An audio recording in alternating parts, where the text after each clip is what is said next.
9470kHz, 9470kHz. 여기는 RBS입니다. 대한민국 헌법 제3조. 대한민국의 영토는 한반도와 그 부속 도서로 한다. 북한에 있는 동포 여러분도 헌법상 대한민국 국민입니다. 혹시 지금 북한을 탈출한 분들 중에 중국 외에 태국, 라오스 등 제3국에 계시다면 대한민국을 국적으로 이야기하십시오. 대한민국, 사우스 코리아라고 이야기하십시오. 그리고 제3국에서 대한민국 대사관을 찾아가시면 됩니다. 대한민국 대사관을 찾아가세요.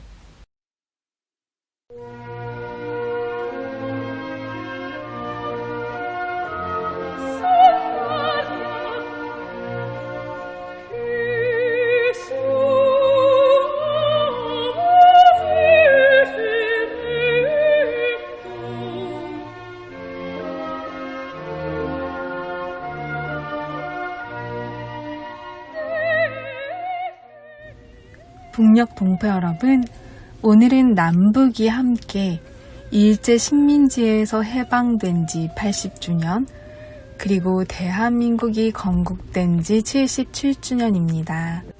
한국에서는요, 매해 8월 15일 광복절에 기념식을 해왔습니다. 하지만 제가 지금까지 본 이래에 오늘이 가장 마음이 무겁고 힘든 2025년 광복절이었습니다. 우리의 광복은 아직 이루어지지 않았다는 생각이 들었기 때문입니다. 반쪽짜리 한국만의 광복이 무슨 의미가 있는 걸까요? 우리 남북의 광복이 함께 있는 날, 그날이 온전한 광복절이 아닐까요? 오늘은 자유대한민국의 건국 77주년입니다. 자유민주주의를 건국한 이승만 대통령의 이야기를 지난주와 이번주 이어서 계속 들려드렸는데요. 오늘은 이승만 대통령의 시대에 살았던 교수님의 이야기를 통해서 건국절의 의미를 들려드리려고 합니다. 먼저 날씨 예보 전해드리면서 시작합니다.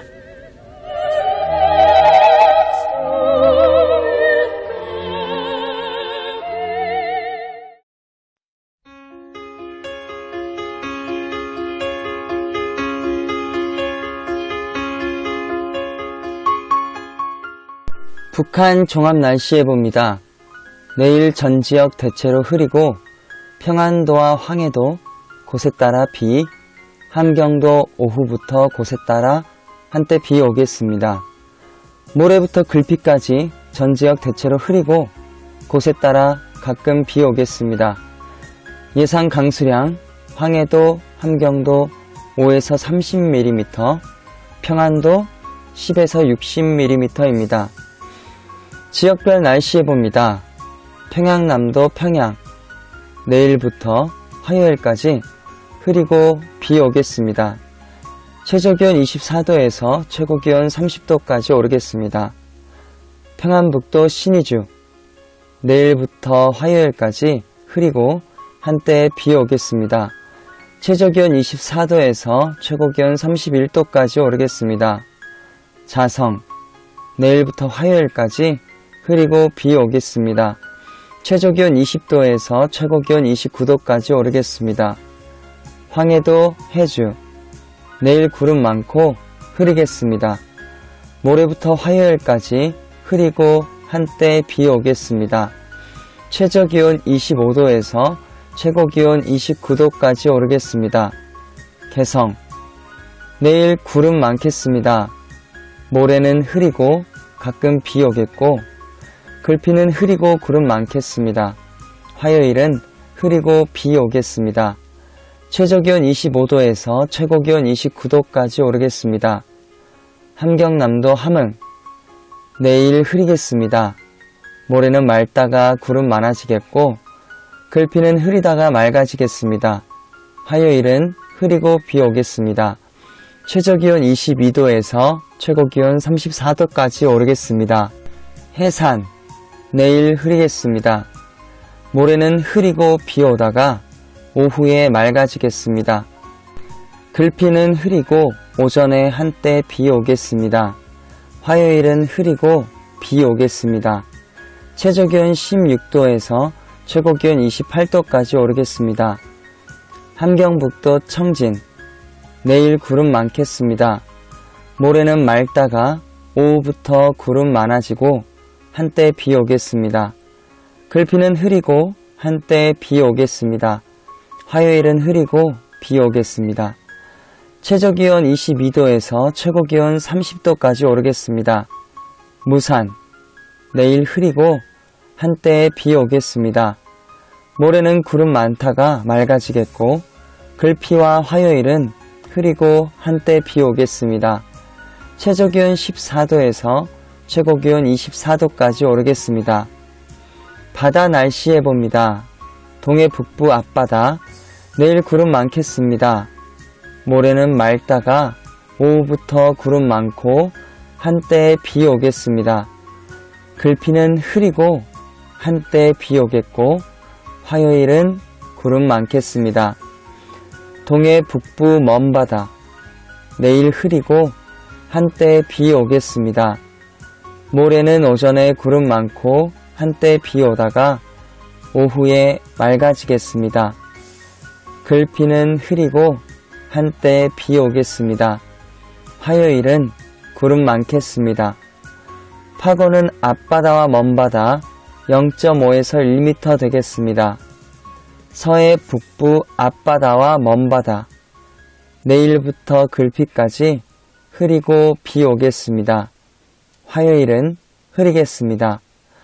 파고는 앞바다 0.5에서 1.5m, 먼바다 0.5에서 2m입니다. 오늘의 말씀, 구하라. 그리하면 너희에게 주실 것이요. 구하라. 그리하면 너희에게 주실 것이요. 찾으라. 그리하면 찾아낼 것이요. 찾으라. 그리하면 찾아낼 것이요. 문을 두드리라. 그리하면 너희에게 열릴 것이니 문을 두드리라. 그리하면 너희에게 열릴 것이니 구하라. 그리하면 너희에게 주실 것이요. 찾으라. 그리하면 찾아낼 것이요. 문을 두드리라. 그리하면 너희에게 열릴 것이니. 마태복음 7장 7절 말씀. 아멘. 이상 날씨였습니다.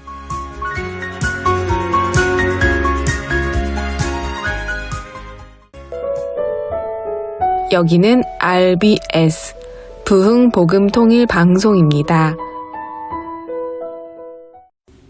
한국의 언론사 중 하나인 VON에 출연하여 건국절에 대한 의의를 정확하게 알려주신 교수님의 이야기를 함께 전합니다.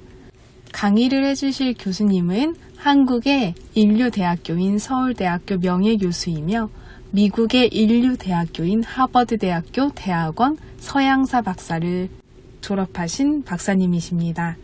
2004년에는 제1회 한국여성지도자상을 받으셨고요. 또 제4회 비추미 여성대상 해리상이라는 것을 받으셨습니다. 2014년 9월엔 KBS 한국방송 이사회 이사장 하셨고요. 2010년에는 아산정책연구원 이사장의 경력이 있으십니다.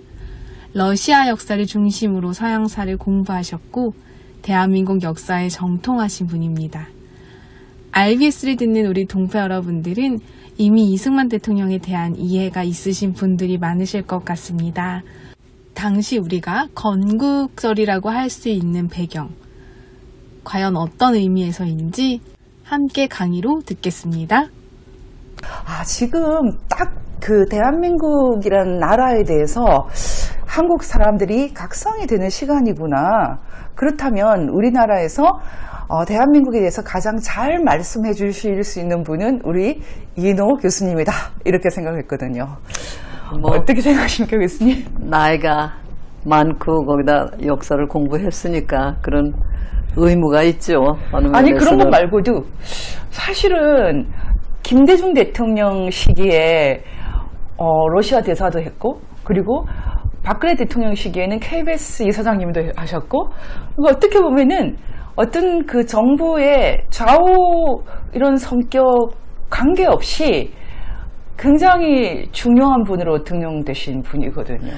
아니, 저는 사실 그 정부를 위해서 일했던 거는 이제 외교관으로 잠깐 했던 거고요. 전 기본적으로 자신의 역할을 지식인의 역할이라고 그렇게 생각합니다. 그러니까 내가 역사학자로서 이제 이 훈련을 받았던 사람이고 또 이 꽤 오래 산 사람이니까 내가 아는 거를 아는 대로 그대로 그 말하고 그 가르치고 하는 게 가장 중요한 임무라고 생각했고, 무슨 이 어느 대통령이라든가 무슨 좌나 우나 여나 뭐 이 야나 하는 거는 저한테는 사실 이 문제가 되는 카테고리가 아니었어요.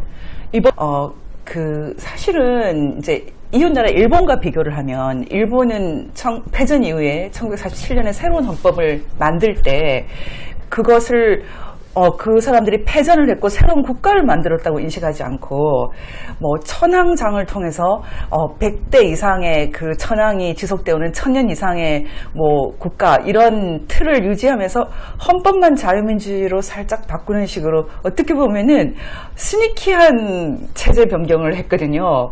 근데 거기에 비해서 대한민국이라는 나라는 확실히 고조선, 조선, 신라 뭐 이런 것과 다르게 좀 새로운 나라인 것 같아요.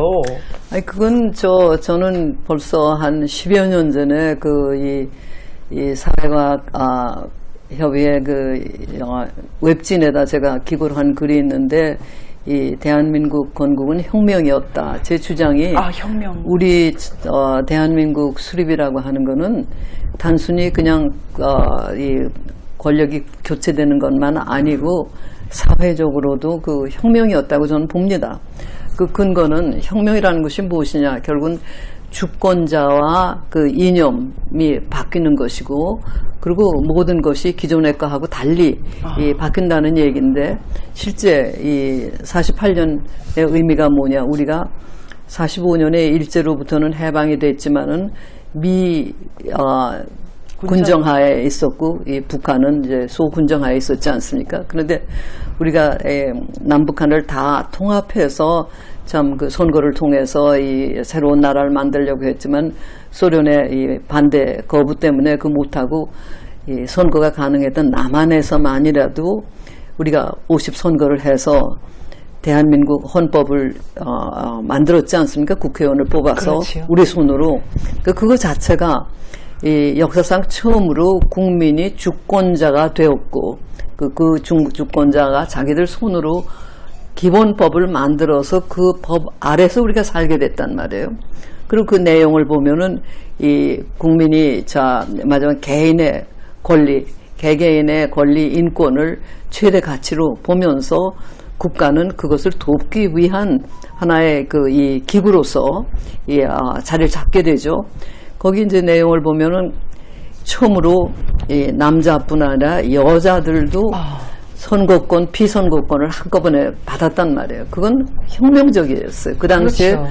우리나라는 이 성리학적인 그런 유교 그 문화를 깊숙이 체득하고 있던 사회였기 때문에 남녀 칠세 부동석하고 그 다음에 뭐 장유유서라든가 뭐 등등 것 때문에 사실 개인의 인권이라고 하는 개념은 거의 없었거든요. 그런데 한꺼번에 남자뿐 아니라 여성도 이 선거권을 가졌다는 건 혁명이 아니라고 할 수가 없어요.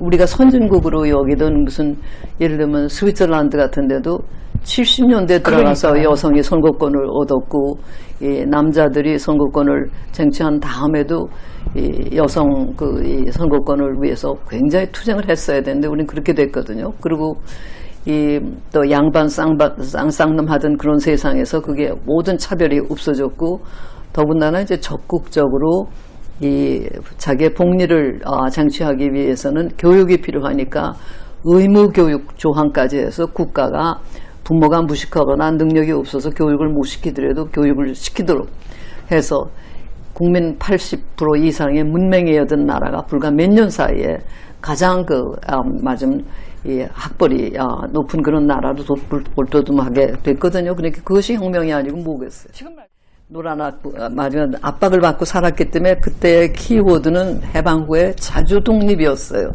그 전까지는 이제 광복이라는 말을 많이 쓰고 광복군도 창설하고 우리 독립운동 하시는 분들이 그랬는데 그때는 이제 광복하면은 빛을 다시 찾는다는 건 다시 독립한다는 뜻이었거든요. 근데 실제 해방이 됐지만, 마치 해방이라고 하는 거는 일본이 태평양 전쟁에서 패배함으로써, 무조건 항복을 함으로써 우리가 그 손에서 놓여놨지만, 그게 바로 우리 독립이 아니었기 때문에, 그다음부터는 광복이라는 말을 쓰질 않고, 자주독립, 건국준비위원회 뭐 등등 하고, 우리 국민학교 학생들은 우리의 소원은 독립하고 노래를 불렀어요.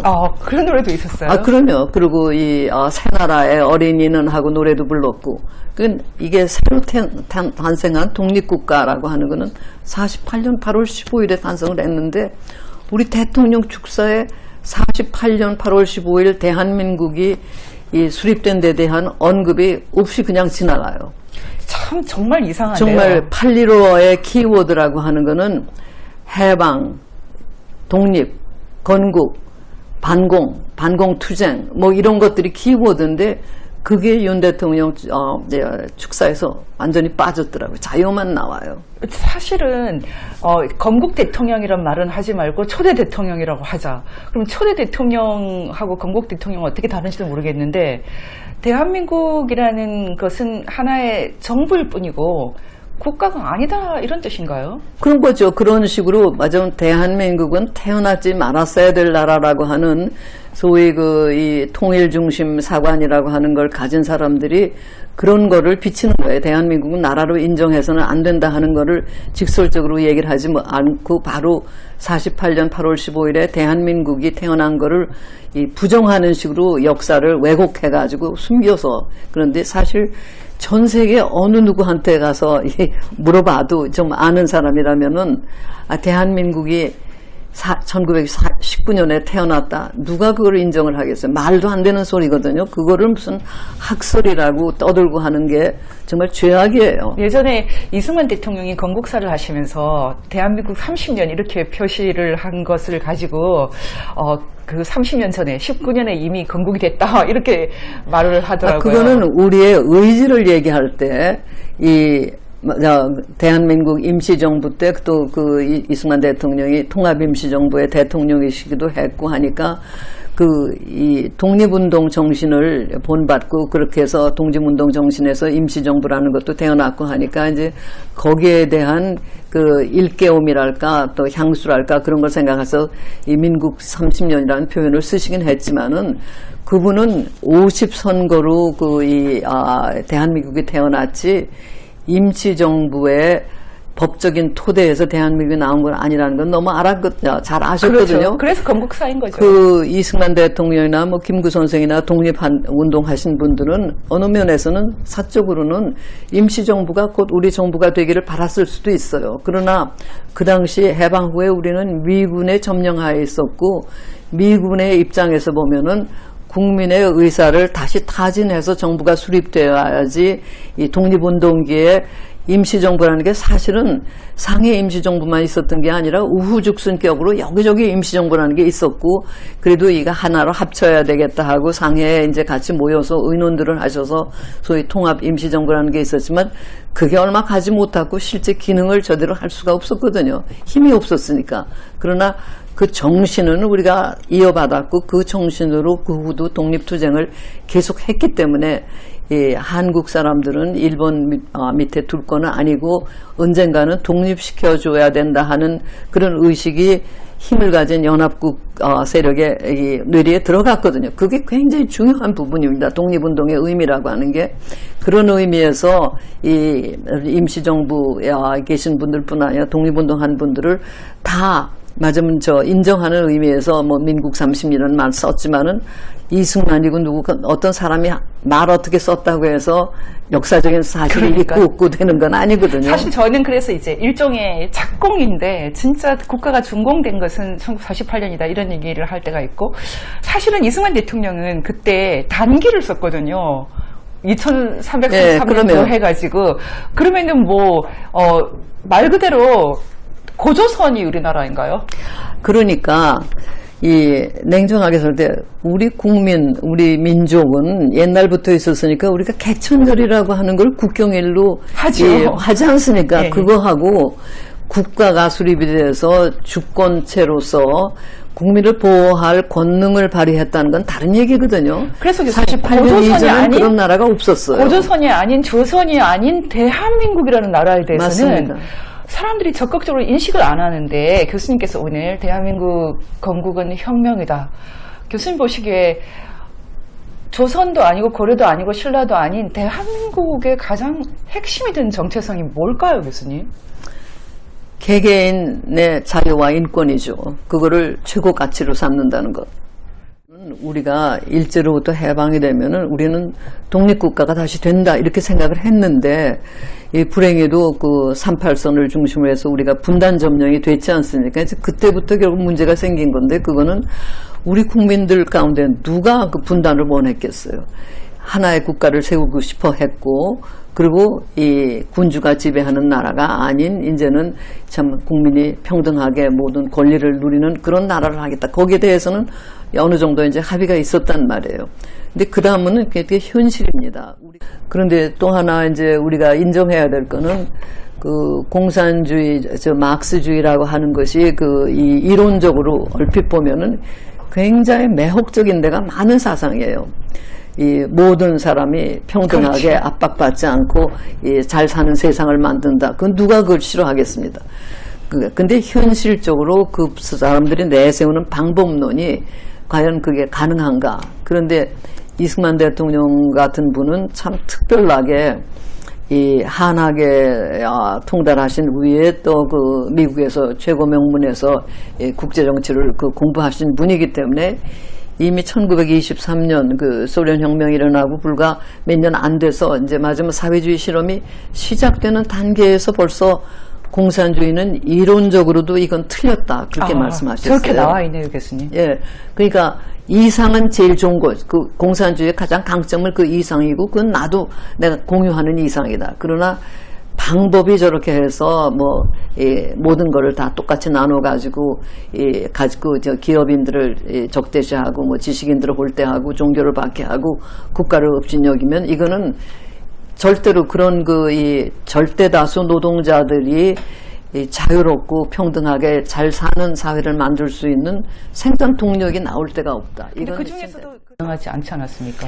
아니, 6.25 물론 그렇고요. 이제 결국은 이제 소련하고 그 미국의 이제 대치, 미국뿐 아니라 미영 이 자유주의 진영과 대치가 되니까 결국은 소련군이 점령했던 데는 전부 다 공산주의 국가를 수립해서 소위 위성 국가를 만들었거든요. 이제 그 중에 하나가 김일성이 등장하게 되는 이제 북한이죠. 김일성은 소련이 내세운 인물이었고 본래 뭐 유명했던 김일성 장군이라는 분이 독립투사가 있었던 모양인데 그 당시에 그분은 세대도 달랐고 이름만 김성준이라는 사람한테 주어가지고 김일성을 45년부터 내세웠거든요.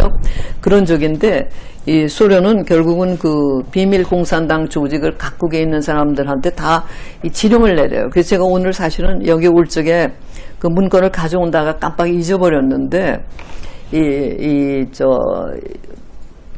스탈린이 이 김일성에게 내린 김일성 동무에게 보내는 조언하는 거에 팩스밀리가 있습니다. 오늘 그걸 가져온다고 제가 깜빡 두고 왔어요. 가지고 오세요. 그랬는데 거기 보면은 그때가 그게 무슨 지령인가 4월 12일인가 김구 선생 일행이 이제 그 민족 지도자끼리 만난다고 할 때 스탈린이 이제 김일성에게 구체적인 지령을 내리는 거예요. 김구 만날 때요? 네 사람이 만나서 하면은 이제 그 확대 회의를 한다는 결정을 해라. 그리고 그 확대 회의에선 이러이러한 거를 이제 결의를 해라. 그건 다 소련이 유엔에서 주장하는 거 미군 절수 뭐 등등 해서 자기들은 공산당 비밀 조직을 통해서 이 권력을 장악하는 게 쉽지 이 선거를 통해 갖고 하는 건 불리하거든요. 유엔에서는 그때 벌써 이 47년 말에 그 유엔 총회가 남북한 이 인구 비례로 동시 선거를 해서 이 통합된 조선 한국을 다시 세우도록 허용한다. 그렇게 결정을 했고 한국의 이 선거감시단이 벌써 와 있었거든요. 근데 김구가 그거 거부하지 않았습니까? 그러니까 그런데 이제 소련이 그걸 이 북한에 못 들어오게 하니까 이승만 대통령하고 김구는 처음에는 김구 선생도 이승만하고 동조를 해서 우리나라에 도 하나만 남더라도 우리가 빨리 국제적으로 국가를 선포해서 만들어서 인정받고 우리 힘으로 나머지 북한도 통합해야 된다 이랬어요.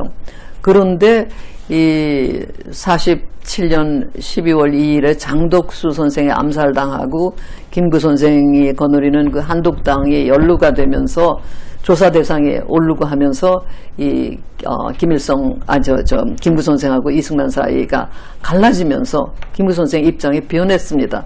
그리고 이제 북한을 간 건데 그때 김구 선생은 모르고 가셨을 거예요.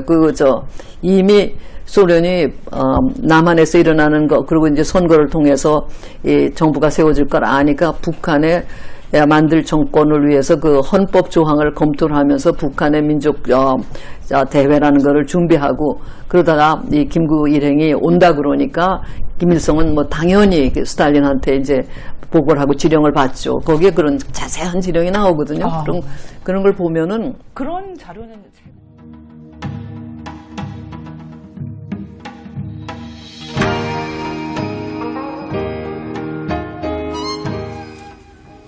대한민국의 진정한 광복은 통일이 이루어질 때야 비로소 말할 수 있을 것 같습니다.